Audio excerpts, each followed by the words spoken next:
सो hello hello hello everyone. आज हम एक नया टॉपिक पढ़ेंगे in our chapter that is list. So इसमें हम पढ़ेंगे ट्रैवर्सिंग कैसे करी जाती है लिस्ट के अंदर। ट्रैवर्सिंग का मतलब क्या होता है कि हम हर एक एलिमेंट को एक लिस्ट के अंदर कैसे एक्सेस कर सकते हैं या फिर हम एक लिस्ट को कैसे ट्रैवर्स कर सकते हैं using for and while loop. Okay, सबसे पहले पढ़ेंगे हम फॉर लूप से कैसे करते हैं।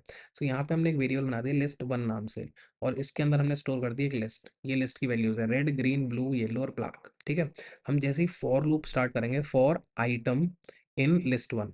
सो इस इसका बेसिक मतलब क्या है, यहाँ पे जो लास्ट में हम ये चीज देते हैं ये क्या सिग्निफाई करता है।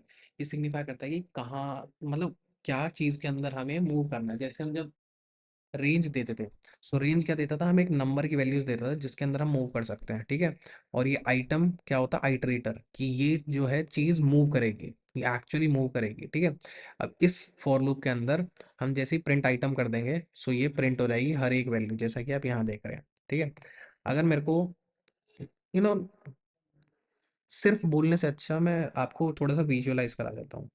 यहाँ पे पहले एलिमेंट्स लिखते हैं रेड ग्रीन ब्लू। ओके, सो ये चीज हमें क्या सिग्निफाई कर रही है, ये लिस्ट वन है जिसके अंदर हमें मूव करना है ना। अब दूसरा आ जाता है हमारा आइटरेटर, जो कि इन इस केस में आइटम। अब सबसे पहले आइटम स्टार्ट करेगा विद दिस वैल्यू सबसे पहली। ठीक है, इसे प्रिंट कर देगा, फिर मूव कर जाएगा अगली पे, फिर उसे प्रिंट कर देगा, फिर मूव कर जाएगा अगली पे, उसे प्रिंट करेगा, फिर मूव करेगा, प्रिंट करेगा, फिर मूव करेगा, प्रिंट करेगा। अब जैसे एंड पे आ जाएगा वो सब कुछ रुक जाएगा, एंड हो जाएगा। इसलिए हम ऐसे देख रहे हैं। अब इंस्टेड कि हम ऐसे लेके हम एक और तरीके से फॉर लूप यूज कर सकते हैं। फॉर आई, हमने आइटरेटर आई ले लिया इन रेंज। अब नॉर्मली हमने रेंज पढ़ा है ना, अब रेंज वैल्यू का यूज कर रहे हैं। और रेंज के अंदर हम क्या पास कर रहे हैं, length of list one. Length function बताया था मैंने आपको किस लिए काम आता है, कि ये लेंथ रिटर्न करता है ना। सो रेंज के अंदर हमने क्या वैल्यू पास करी, लेंथ ऑफ लिस्ट वन। इसकी लेंथ क्या है, 1 2 3 4 5। सो इस पूरे का मतलब है रेंज 5। सो रेंज 5 कहाँ से, 0 से लेके 4 तक मूव करेगी। और हम क्या प्रिंट कर रहे हैं, प्रिंट लिस्ट, और उसका इंडेक्स रिटर्न कर रहे हैं हम यहाँ पे। हमें कैसे पता इंडेक्स रिटर्न कर रहे हैं, आई के आसपास स्क्वायर ब्रैकेट्स है ना।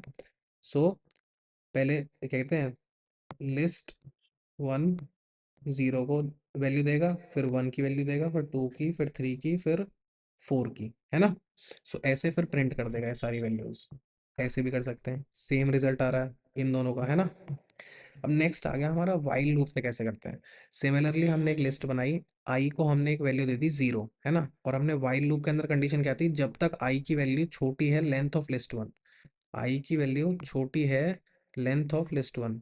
अब लिस्ट वन की लेंथ क्या है, लिस्ट वन की लेंथ है रेड 1 2 3 4 5। आई की वैल्यू जब तक 5 से छोटी है तब तक ये लूप चलाते रहो। Print of list I, similar, हमने इंडेक्स पास करा है और आई की वैल्यू हम प्लस करते जा रहे हैं विद ईच आइटरेशन। आइटरेशन का मतलब हर एक बार रिपीट होते हुए।